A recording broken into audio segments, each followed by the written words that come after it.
एक ऐसा भी समय था जब लोग ज्ञानार्जन के लिए पुस्तकें ही पढ़ा करते थे, लेकिन आज जब पुस्तकों का स्थान डिजिटल माध्यम ने ले लिया है, तब बदलते वक्त के साथ महासिद्धि फ्री लाइब्रेरी हिम्मतनगर गुजरात की डिजिटल ज्ञान सेवा में आपका सस्नेह स्वागत है।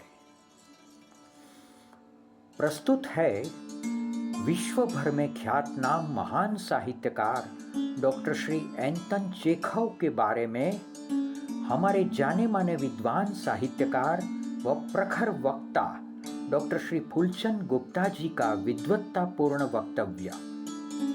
रशियन साहित्यकार डॉक्टर एंटन चेखव, जीवन और संदेश।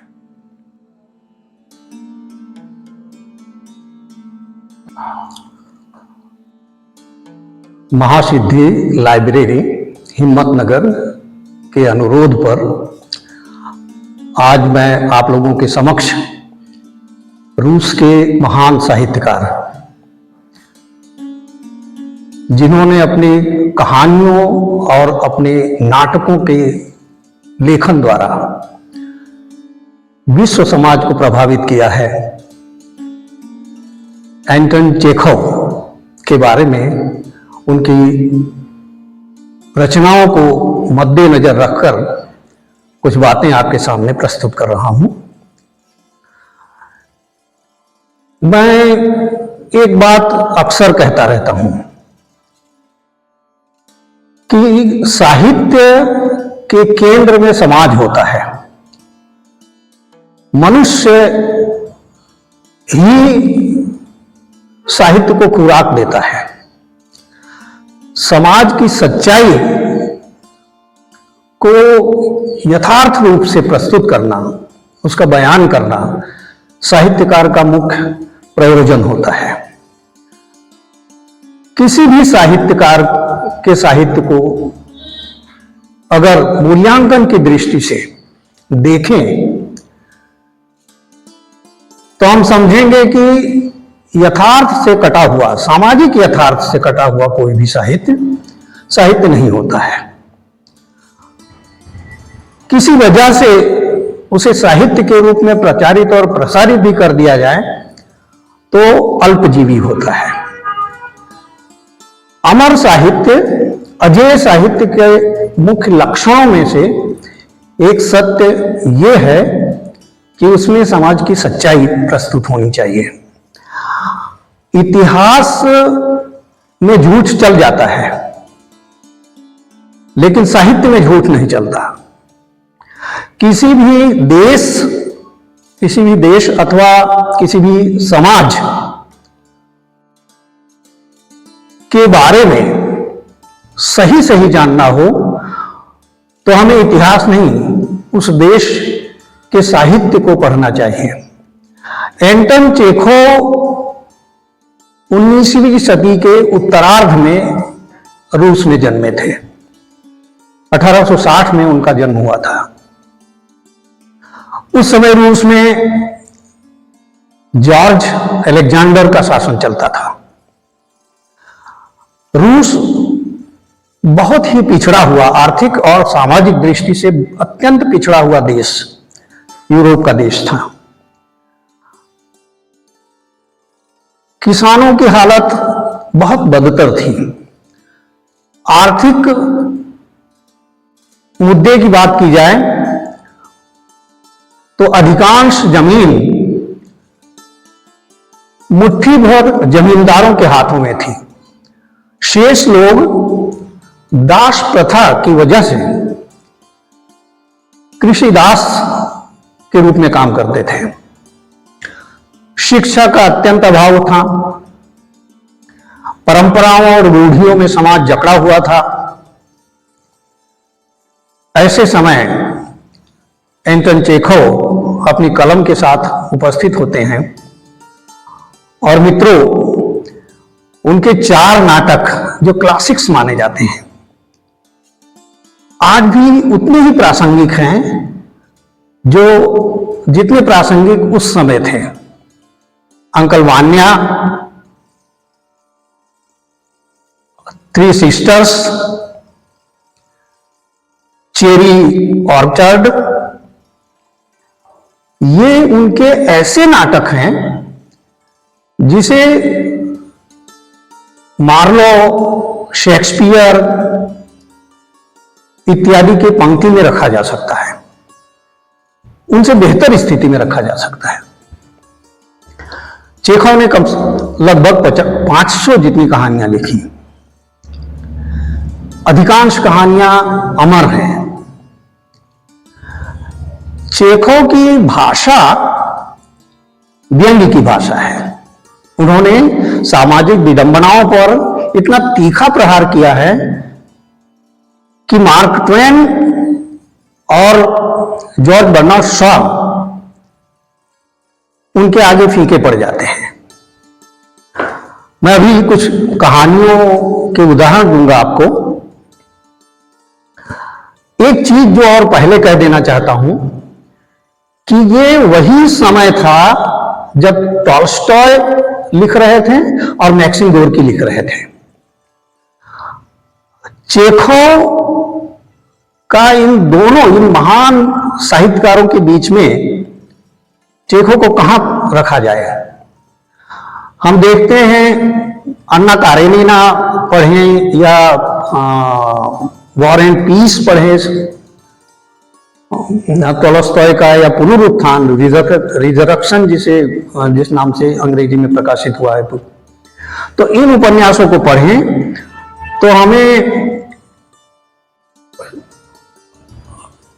टॉल्स्टॉय एक उपदेशक के रूप में सामने आते हैं। वो मानवतावादी लेखक हैं, महान लेखक हैं, इसमें कोई दो राय नहीं है। मैक्सिम गोर्की क्रांतिकारी लेखक हैं, वो लेनिन के बहुत प्रिय लेखक थे। प्रिय तो चेखव और टॉल्स्टॉय भी थे लेनिन को, लेकिन इन दोनों के बीच में एंटन चेखव अपनी जगह बनाते हैं। मैक्सिम गोर्की से सीनियर थे। वो अपने समाज का नक्शा अपने साहित्य में प्रस्तुत करते हैं। उस कुलीन समाज, बुर्जुआ समाज में कितना आडंबर था, कितना दंभ था, इस पर चोट करते हैं। एक कहानी है उनकी, वो मैं आपको बताऊं। कहानी गिरगिट, जो चैमेलियन, इस नाम की एक कहानी है। सड़क पर कहानी यूं है संक्षेप में, सड़क पर चलते चलते एक व्यक्ति को एक कुत्ता काट लेता है। थानेदार आता है और जोर जोर से चिल्लाने लगता है, किसका कुत्ता है ये? किसने सड़क पर छोड़ दिया है कुत्ते को? उसे बुलाओ, उसे भयंकर सजा दी जाएगी। वो बदमाश है, असभ्य है, कई अपशब्द बोलता है वो। कोई बोलता है कि एक किसान का कुत्ता है, और बिगड़ता है, उस किसान को बुला लाओ, जाकर के पकड़ कर ले आओ, दूसरे सिपाहियों को भेजता है वो। लेकिन तब पता चलता है कि वो कुत्ता वास्तव में कमांडर का है। तुरंत थानेदार का, वो जो जमादार है, थानेदार है, उसके स्वर बदल जाते हैं। वो तुरंत कहने लग जाता है कि जिसको काटा है उसकी गलती है, उसे देखकर चलना चाहिए था, कुत्ते की क्या गलती है? तो ये कहानी हमें ये बताती है कि जो सिस्टम उस समय काम कर रहा था वो किस तरह भेदभावपूर्ण था। थानेदार को अपने से ऊंचे पदाधिकारी के प्रति अहभाव है, उसका सम्मान करता है, उसे डरता है, इसलिए उसके सामने विनयी हो जाता है, विनम्र हो जाता है। अपने से नीचे के जो नागरिक हैं उनके प्रति वो क्रूर हो जाता है। ये तो एक छोटी सी कहानी है, लेकिन इस कहानी का जो ट्रीटमेंट है वो देखने जैसा है।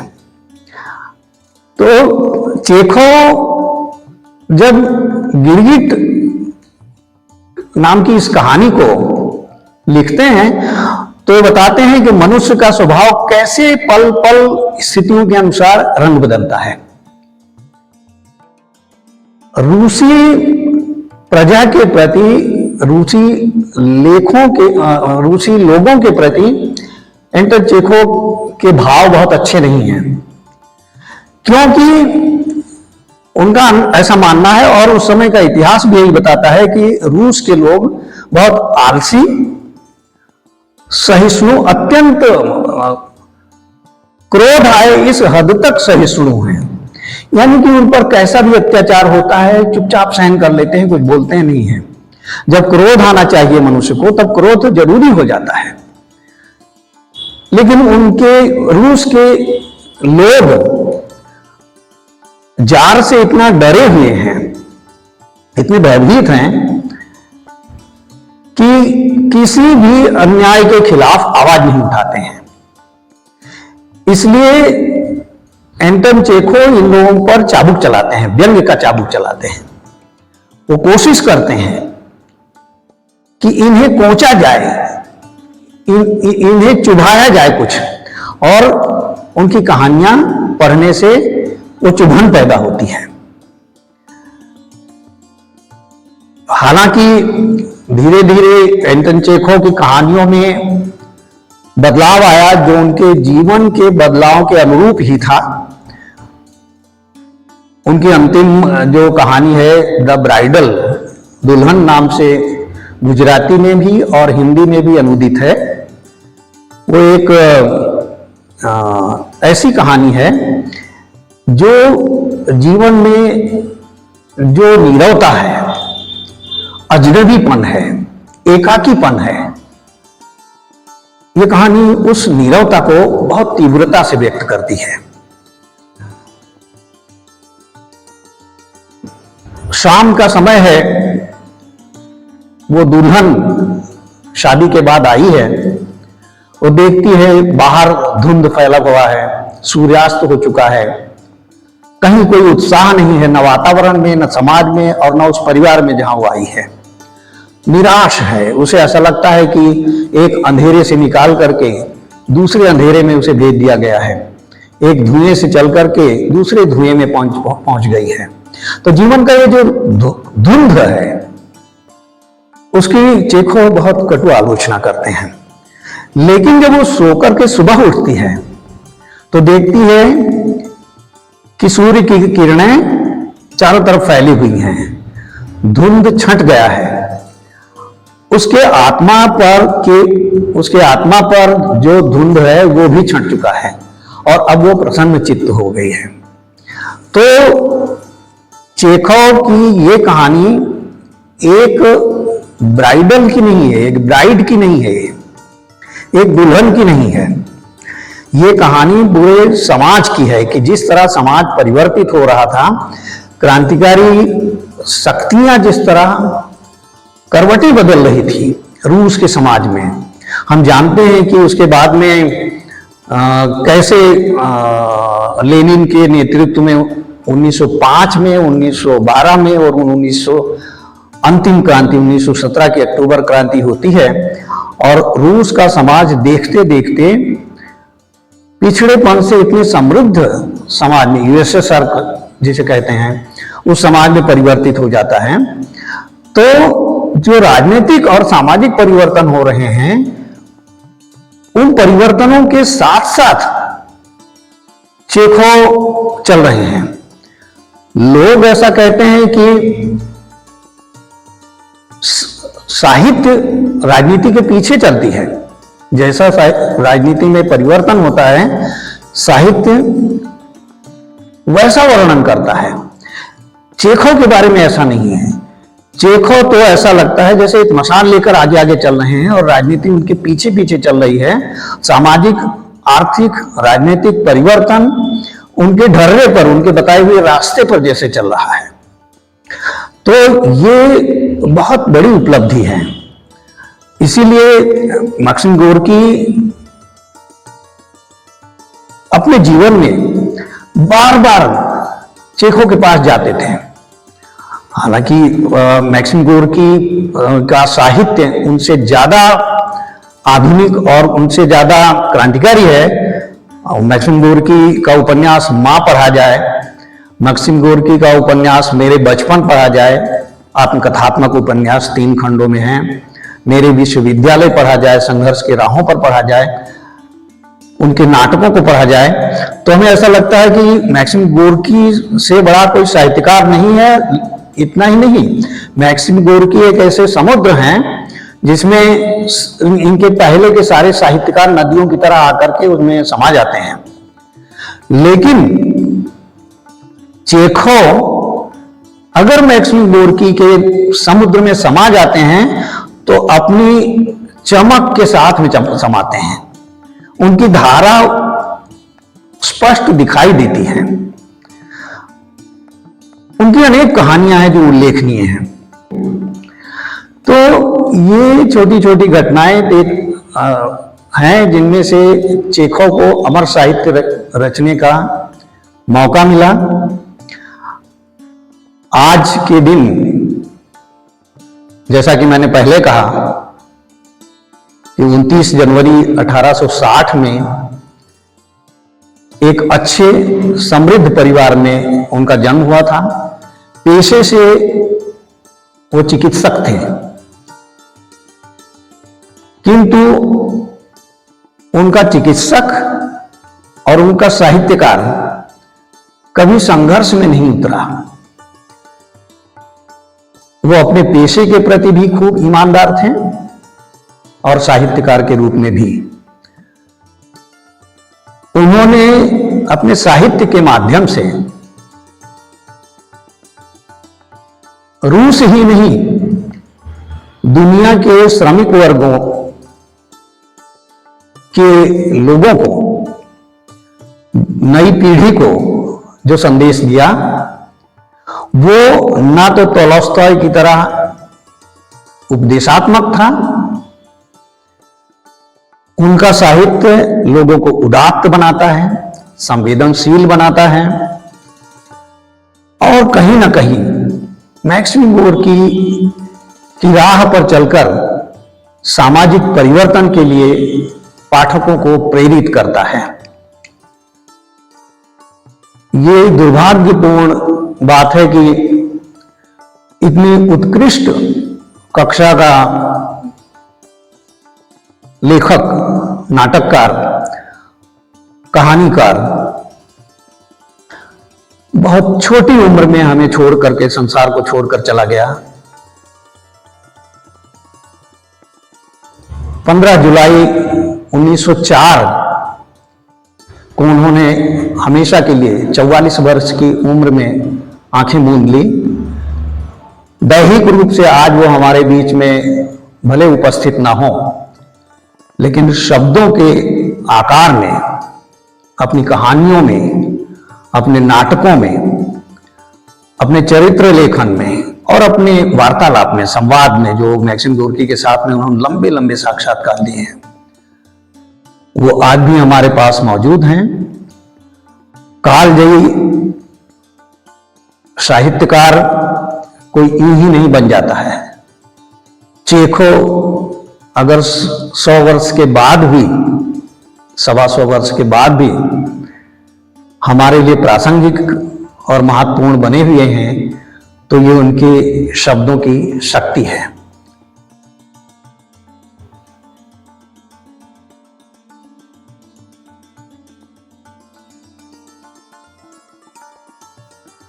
तो ये था डॉक्टर श्री फूलचंद गुप्ता जी का वक्तव्य रशिया के महान साहित्यकार डॉक्टर एंटोन चेखोव के बारे में। और अब 1995 से कार्यरत महासिद्धि लाइब्रेरी हिम्मतनगर की बिल्कुल फ्री मुक्त समाज सेवा की प्रवृत्तियों के बारे में, जो विश्व की कोई भी लाइब्रेरी फीस लेकर भी नहीं कर पाती। स्पर्धात्मक परीक्षाओं के लिए तो ये फ्री है ही, लेकिन साथ में जो सेवाएं समाविष्ट है उसमें बच्चों के जन्मदिन पर खिलौने की भेंट, स्टूडेंट्स को नोटबुक के सेट का दान, किसी भी आर्थिक रूप से तकलीफ में हो ऐसे साहित्यकार यदि इस लाइब्रेरी की मुलाकात भी लेते हैं तो कम से कम रुपये 1000 का दान सहाय। साहित्य कला के कोई भी कार्यक्रम के लिए लाइब्रेरी का हॉल बिल्कुल मुफ्त, और ये सभी फ्री प्रवृत्तियों के लिए किसी से भी दान तक नहीं लिया जाता। यहाँ तक कि सरकार से भी कोई ग्रांट सहाय नहीं ली जाती, क्योंकि परमेश्वर को समर्पित महासिद्धि लाइब्रेरी के मुख्य संचालक परमेश्वर ही हैं।